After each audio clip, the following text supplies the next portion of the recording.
The transfer portal continues to be incredibly fruitful for Iowa and a devastating loss for Iowa baseball.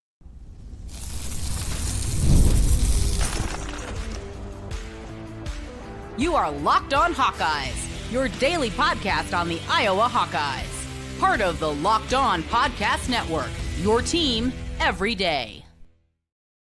Hey, welcome in. I'm Trent Condon, and this is the Locked On Hawkeyes podcast. I've been covering the Iowa Hawkeyes for over 20 years on the radio here in the great state of Iowa, including currently on the Iowa Sports Radio Network. We have stations in Iowa City, Cedar Rapids, Quad City, Sioux City, and our flagship 106.3 KXNO in Des Moines. You can hear me each weekday along with Ken Miller talking the world of sports from noon to 2. Today's episode of Locked On Hawkeyes is brought to you by Monarch Money. Take control of your finances with Monarch Money. Use code LOCKEDONCollege at monarchmoney.com for 50% off your first year. Glad to have you with us today as the portal season continues to ramp up and be fruitful for Iowa. We're going to talk about both Iowa basketball and football and a couple of portal additions that they have added here over the last day. We will get into that. Also, we will be joined by John Boen Camp, who will stop by, talk everything going on in the world of the Hawkeyes, and he's going to be in Carver on Sunday as the Indiana Fever will be taking on the Brazilian national team. Of course, the headline about that, though, Caitlin Clark will make her debut, return back to Carver-Hawkeye Arena. Great crowd on hand, sell out in 20 minutes, and we'll talk about that with him, plus some final thoughts on spring football coming up with John Boen Camp. And we have to tackle what happened in the middle of the week. Another midweek loss for Iowa baseball, falling again at the hands of Illinois State. And if this Iowa team is going to be an NCAA tournament team, just not a game that you can afford yet. For the second time in a week, they fall in a midweek game. Just a absolutely terrible loss. We'll get into that a little bit more on the Iowa baseball front. But we begin today's show with a look at the transfer portal. In Iowa, though this was not an official portal edition, it is a new recruit. So in comes Tate Sage, who makes his commitment to the Iowa Hawkeyes, and a guy at 6'7" from Oklahoma. You look at the schools that were after him, it's not exactly a who's who of college basketball. Lindenwood, a program in the St. Louis area that is transitioning to the Division I level. Tulsa, who for a long time was a great basketball program, has been the case for the better part of 15 years. And he was committed to Drake under Coach McCollum. And that's where the conversation begins. So this is something that I think people need to realize first on the surface. This is not a young man that Iowa struck out on a bunch of the candidates that they were looking for, struck out in the portal. We're looking for some other players, and, well, I guess we'll just have to take him. That's not what this is at all. Right away, when Ben McCollum made the decision to leave Iowa, he let it be known to Tate Sage that, yes, they believe that he could transition. He could be a guy that could help them out at the Big Ten. This is not a player that is anticipated that is going to help out right away. This is more of a developmental type of play for Iowa. And that's what Ben McCollum and the staff is looking at with a 6'7" shooting guard from Oklahoma, can fill it up. You look at the overall numbers, they're not wowing. They're not going to wow you, but much like Trevin Urach, you look at his numbers just in the singular sense, they don't wow you. But also remember, he's playing with a ton of D1 talent all over the floor. And the same thing here for Tate Sage. Down at Oklahoma, he had 4 D1 players, D1 athletes on his basketball team. Averaged 14 points, though, 15 points in the state championship game, led his team to a 4A championship down in Oklahoma. Again, Tate Sage is not going to be a guy that's going to come in and going to be a starter, not even going to be a rotational piece right away. Somebody down the road, though, they believe that they can mold, has the requisite athleticism to go with that good size at 6'7" to be a 2-guard. Maybe he is a small forward, whatever it turns out to be. That is the case on that front. So that's the basketball side of things. One other basketball note, the home and homes for next year came out in the Big Ten. They were released by the Big Ten. We found out who the double plays are going to be for Iowa next season in men's basketball. The first one, not a surprise, because it feels like we're kind of turning this into a yearly occurrence, and it very well could be, where Iowa and Nebraska are going to play each and every year home and home. Then the second one is a tough one. It's Purdue. there's a lot of people out there that have Purdue as the preseason number one team, not in the Big Ten, in the country. Very close, of course, 2 years ago, all the way to the championship game. Lost Zach Edey, but they bring back Braden Smith. They bring back Kaufman, Wren, a lot of other pieces from that team a year ago, plus what they did inside the portal. And you get them twice next season. And the final one, I don't know, it just strikes me as odd. Maryland, with the new coaching staff there, Kevin Willard departs as he moves on to Villanova. So new staff comes in for Maryland. They got a completely new roster. Who knows how that's going to translate, how they're going to be able to put things together in year number one. But that is the other double play for Iowa next season. And then they'll have the single plays against everybody else in the Big Ten. That is the way that it sets up. Now, a little bit different on the women's side because you only play one team twice during the course of the year. And that is, I guess, our basketball rival of Nebraska. And that will be the only double play for the Iowa women's program next season, which is okay. I'm completely okay with that. That's turned into a nice rivalry. Nebraska got them in Carver earlier this year. That was a fun basketball game. So there's plenty to look at with that basketball rivalry that feels like it's bubbling and continue to get better and better kind of going forward. So don't have a big problem with that. That's what we have on the basketball front. One more portal news nugget to pass along to you, and that is the addition on the football side of things. So Iowa continues to solidify what they're doing in the portal. They went out, looked at it, figured we need some help. At minimum, we need depth at tackle on the offensive line. So they go out and get Bryce George, who was visiting Cal and USC. Pretty nice get out of Ferris State. You look at some of the other pieces. Last week, Shahid Barrows, the cornerback. What do they need? They don't feel great about the direction of that cornerback spot and maybe behind TJ Hall. We saw the struggles that they had a year ago. And remember, last year at this time, that was the one thing they were still looking for. Throughout the spring and into the summer, they were looking for another cornerback and were never able to find one. And then we saw how it played out last season. They bring in Barrows from South Dakota, runs a very similar scheme, and thinks that they're going to be a guy that's going to be an impactful type of player. They bring in a long snapper. In true Iowa fashion, they bring in a long snapper because Luke Elkin, he's going to be getting his mail in Chicago and very well has a chance to be the starting long snapper for the Bears next season. Obviously, the relationship that he has with Tory Taylor goes hand in hand with that. Tory Taylor also the holder for the Bears, so you have that connection, and of course the punter that goes. So you have that part. So Iowa wasn't pleased at what they saw, what they had. Maybe LeVar Woods just looked at it. They went out and got an addition there. You lose a quarterback with Sullivan departing. And what do? You go out and get Heklinski from Wake Forest, a guy that knows Ruggiero now, the former offensive coordinator at Wake Forest, and now is helping out in a role with the University of Iowa. So they're just plugging these holes, right? And there's nothing major. There's nothing eye-popping. I guess the biggest name of them is Bryce George. And now you add another one, just a piece. Just another piece that you look at. And I really like the thought process behind this one. So you look at the safety position. Ty Hudgens comes in from Purdue. Wasn't a starter for the Boilermakers last year as a freshman. Played a ton of special teams, and that's where he got his reps and his minutes a year ago. But you look at the veteran nature of that defensive backfield and certainly at the safety position, and Hudgens, I think, fills a role. Not only that, but it also goes without saying that Phil Parker wanted him. And we have reached the level where if Phil Parker likes a guy, if Phil Parker is after a guy, it doesn't matter their recruiting profile, as we've learned in the past. It doesn't matter really what their background is overall as an athlete. If Phil likes them as a defensive back, you just say, A-OK. Phil, do your thing. And that's one. The Ty Hudgens was a guy that they most definitely like. So that's what we got going on the transfer portal front. Iowa's still going to be looking, after Saturday. Kirk Ferentz mentioned it in his post-game press conference after the open practice Saturday that they're not done. Now, there were already a couple of things in the works, including Hutchins was on campus and Barrows had just happened. So you already had that part of it going on, but this is the new reality. One thing that is certainly intriguing, just file this one away for a little bit later on. As we wait for the settlement of the House case and how college athletics is going to be shaped for the foreseeable future, remember the roster limits that were implemented and now are being walked back. Now, it's not going to go back to what it was.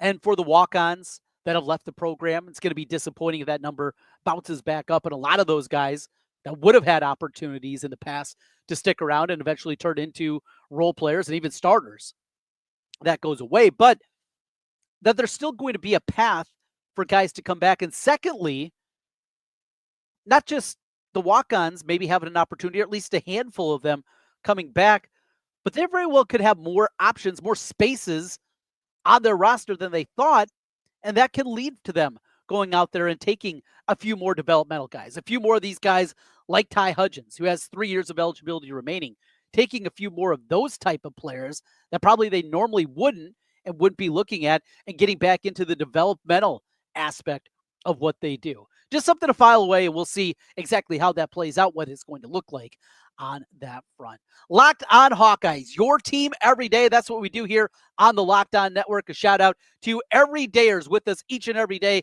Greatly appreciate you. If you're watching, hit subscribe. If you're watching on YouTube, that helps us get in front of more Hawkeye fans. Or if you're listening on the audio side, 5-star reviews just takes a moment and really does help us out a ton. John Boen Camp, he is the Hawkeye writer for the Associated Press. He is going to be in Carver-Hawkeye on Sunday for Caitlin Clark's return. We'll talk a little bit about that. We'll get his final thoughts on spring football from the Associated Press. John Boen Camp, he joins us next. This is Locked On Hawkeyes. Did you know your Fire TV is also an Xbox? Turn any TV into your gaming and entertainment hub with Fire TV Stick 4K devices. No console required. Just grab your paired controller, subscribe, or sign in to Xbox Game Pass Ultimate with EA Play included, and you're ready to go. You can dive into hundreds of premium titles, including EA Sports College Football 25 to Call of Duty, as easily as you stream your favorite shows. I love playing college football. EA Sports College Football, one of my favorite games. So sad that it went away for so long, and now it's right back in front of your TV, your main setup in the basement like I'm here. Well, it doesn't matter. You go on the hotel, you go on the road, maybe you're going to your parents' house. It doesn't matter. Fire TV Stick 4K makes it possible to keep playing from almost anywhere. And when you got the kids with you and they're looking and starve for a little bit of that stick time, you can do that on the road as well. Head to Amazon.com/Fire TV Locked On to get started.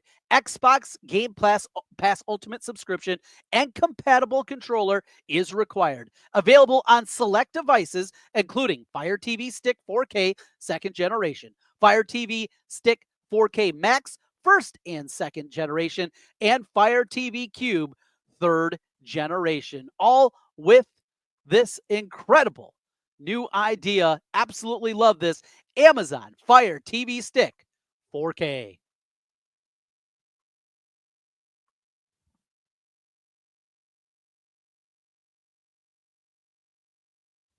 No doubt. Are you going to be at Carver on Sunday watching the Indiana Fever? That's going to be quite an event. I mean, I don't know how much she's going to play. Of course, we're talking about Caitlin Clark and her team coming. Not sure how much she's going to play, but what do you expect to see, John? Well, first of all, I expect us all to be dying from heat because there is no air conditioning in Carver. Ooh. And it's supposed to be 75 degrees and 15,000 people there. Ooh. That said, no, I think it's going to be a lot of fun. And I think that, it'll be curious to see. I mean, obviously it's a sellout.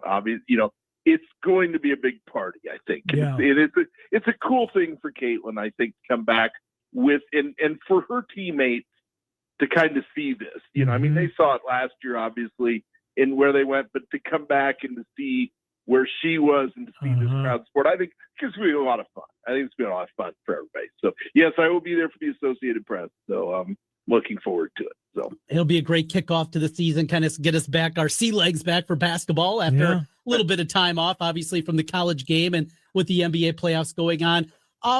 Spring football wraps up. Now, we don't get a game. We haven't had a game for basically 20 years anyway under Kurt. That's something very quickly he moved to the side. But we get that open practice, which was good. You go to those open practices, you see a few guys that can pop. But more than anything, my takeaway was the ability just to take shots down the field. The passing game without your starting quarterback looking like a 21st century passing game.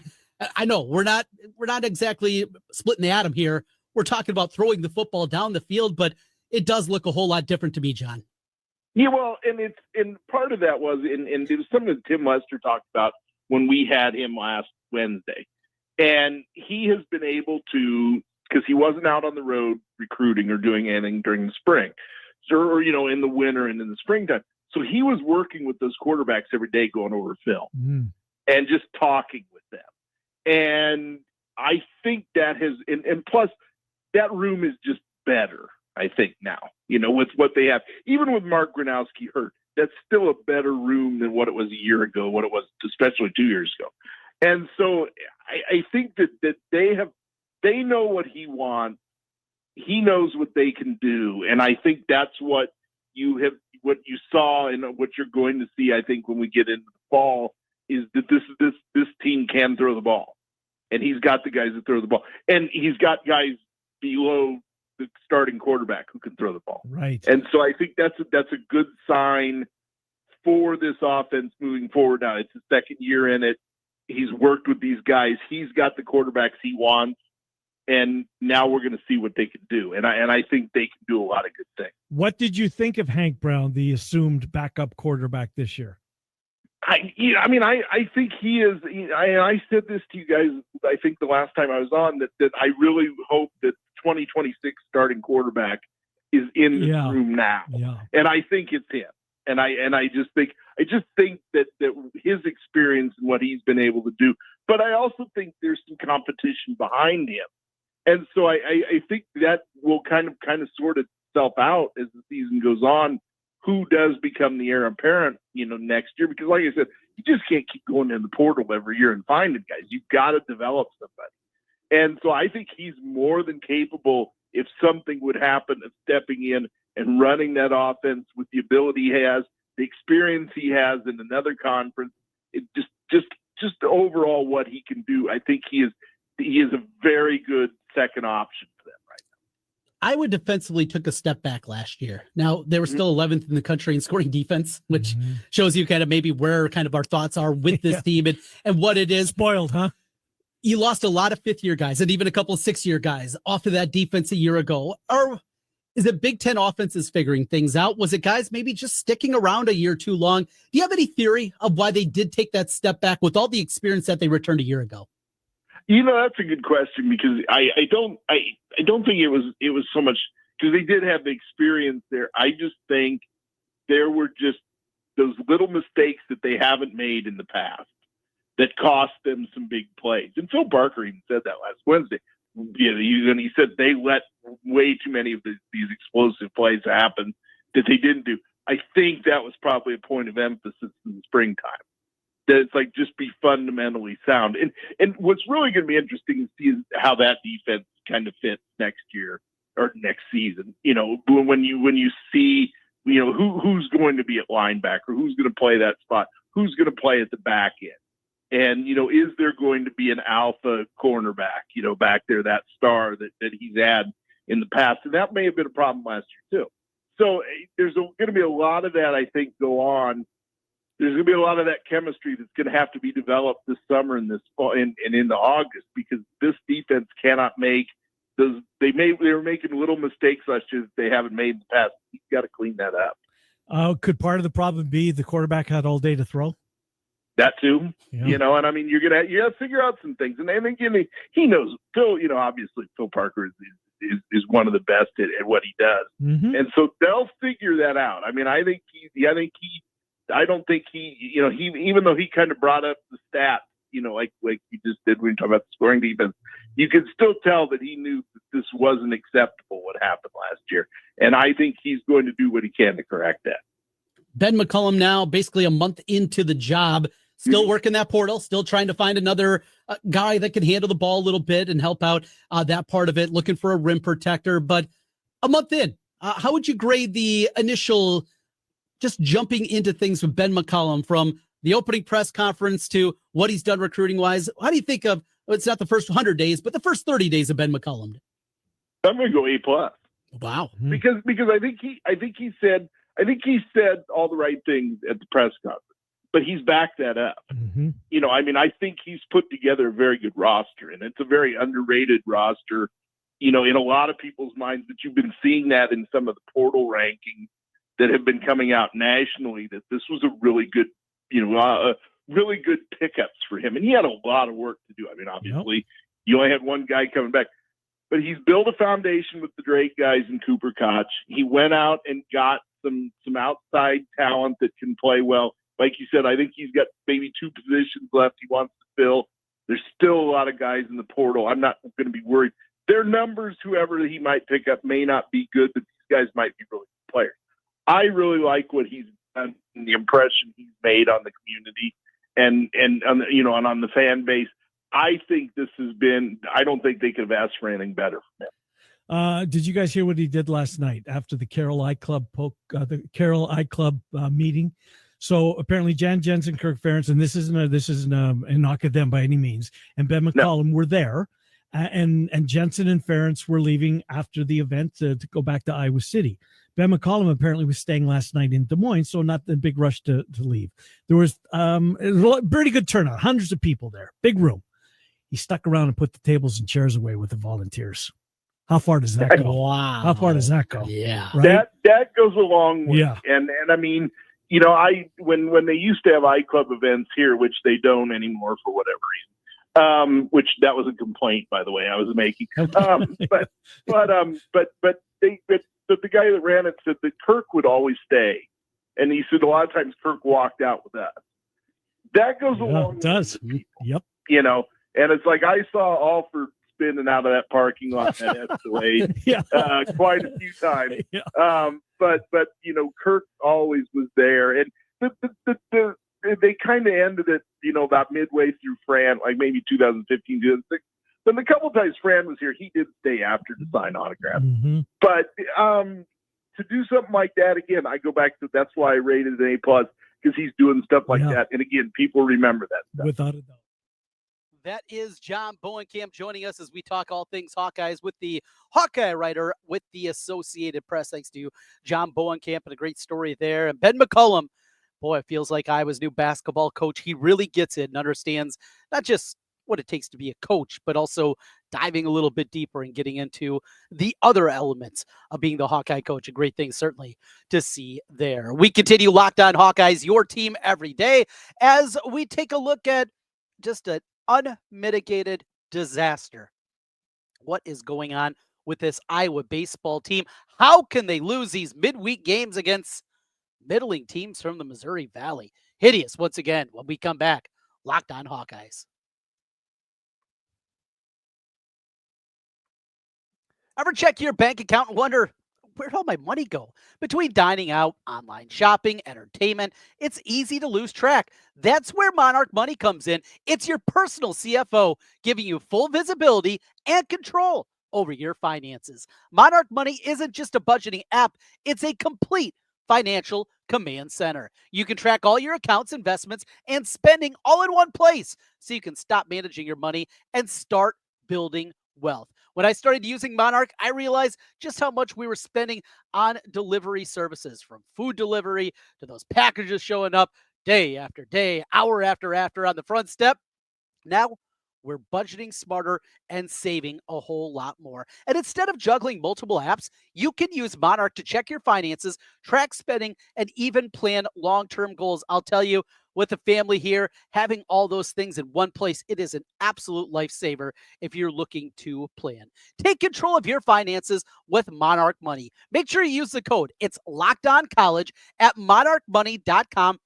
That's going to get you 50% off your first year. That's monarchmoney.com with the code Locked On College for half off your first year. monarchmoney.com. Trent Condon back with you one final time on the Locked On Hawkeyes podcast. Thanks for being with us and making Locked On Hawkeyes your first listen every day. Everydayers, thanks for being with us, each and every one of you. If you're watching on YouTube, just hit subscribe, takes a moment, and you'll know when we have a new episode for you as we come to you each and every weekday. We roll through and a look at last night's baseball loss to Illinois State. 6-5 the final. And I'll tell you, Had an opportunity to go out, play 9 holes of golf, which is great with Hawkeye Andy. And on the way back, see, I was down 5-1, so flip it on the app on the drive home. And they cut it to within a run, had opportunities. It's just so frustrating because, A, we know how good this team is, right? We know how good this Iowa baseball team is, what they're doing, putting together an absolutely incredible run in the Big Ten. They sit in first place. They're 20-4 in the Big Ten, but these midweek losses, and now you go through Iowa now with another quad 4 loss last night to Illinois State. They have 6 quad 4 losses. And for everybody throwing their hands up and saying, how is this team on the bubble? How can you not put them in the NCAA tournament? It's right there. RPI drops precipitously again, down to 71 now in the RPI. Their non-conference strength of schedule is 277th. Those 6 losses, though, against quad 4 teams, those are the anchors. Those are the problems. And I don't know what can be done in those midweek games. Until the 8th inning, the bats were just absolutely baffled against an Illinois State team that wasn't very good. It was the same thing a week ago against Western Illinois. I get it. It's baseball, right? Upsets happen. And if it was a singular upset or even a couple, it wouldn't be that big of a deal. But because of what happened to Iowa in the non-conference, dropping 2 out of 3 against South Florida, and they're a top 100 team, still, that's a series you feel like you have to get. Washington State, maybe the most devastating one. They took on Wazoo in Texas, neutral site. They lose 3 out of 4. That team is barely in the top 200 of the RPI. The pressure continues to mount for Iowa baseball now. And with this loss, they go to Washington, knowing that they're probably going to have to win this series. Then next week, they'll go over to Chicago to take on UIC at Curtis Granderson Park. Beautiful ballpark, terrible team. Again, can't afford a loss. And then they wrap it up with the 2 matchups against Oregon State and Oregon. The Oregon State matchup in Des Moines, neutral site, kinda, not really. But Oregon State, with their losses last weekend to Nebraska, fell to number 12 in the country. And then Oregon wraps things up at Dwayne Banks Field. They're ranked 10th in the country. Those are opportunities, obviously, to help yourself out in RPI. But there's a real possibility you don't win either of those series. There's a possibility you get swept in either one of those series. And because of these kind of losses, you are digging yourself in a hole that might be seemingly impossible to get out of. I know the thought is a Big Ten regular season champion in today's Big Ten with the additions of USC and UCLA and Oregon and Washington, that they're going to be fine getting there. Those 6 losses, they jump off the page to me. Still work to be done and still resume builders, and you can take it all out of the committee's hands and just go out there and win the Big Ten tournament. Speaking of that, the Big Ten tournament, we're going to talk about this a little bit more, if not this week, next. The new format for the Big Ten baseball tournament. It's odd. It's different. It's an advantage for Iowa. We will get into that here in the next couple of days. Plus, we'll set the scene as Iowa makes their way out to Seattle to take on the Huskies coming up this weekend in a 3-game set that begins on Friday. Tom Kakert from Hawkeye Report. He'll also join us, the latest on what's happening in the recruiting world. We'll talk with him from On3, and also some news being made as On3 Media, formerly owned by the guy that started Rivals, well, they bought it back. And we'll see if that changes things and the way things are going on, certainly at Hawkeye Report and a couple of the other places. Hawkeye Beacon on the rival side of things. Love all the sites, love all the guys involved in it. And we'll see down the line, but that's a different conversation for a different day. Thanks for being with us and making Locked On Hawkeyes your first listen every day. Really do appreciate each and every one of you for joining us, and hit that subscribe button if you're watching you every day. There's a big shout out to you for being with us every day. For your second listen, go check out the Portal Show. If you missed it earlier this week, it was myself and Brian Smith talking all things Hawkeyes, but he's got you covered with the latest rumors, portal entries, and signings. Be the most informed fan on the rapid changes to the college football landscape. Find the Portal on YouTube or wherever you listen to podcasts. We'll be back with you tomorrow, kicking off a new month. Thanks for being with us here on Locked On Hawkeyes. Until then, go Hawks.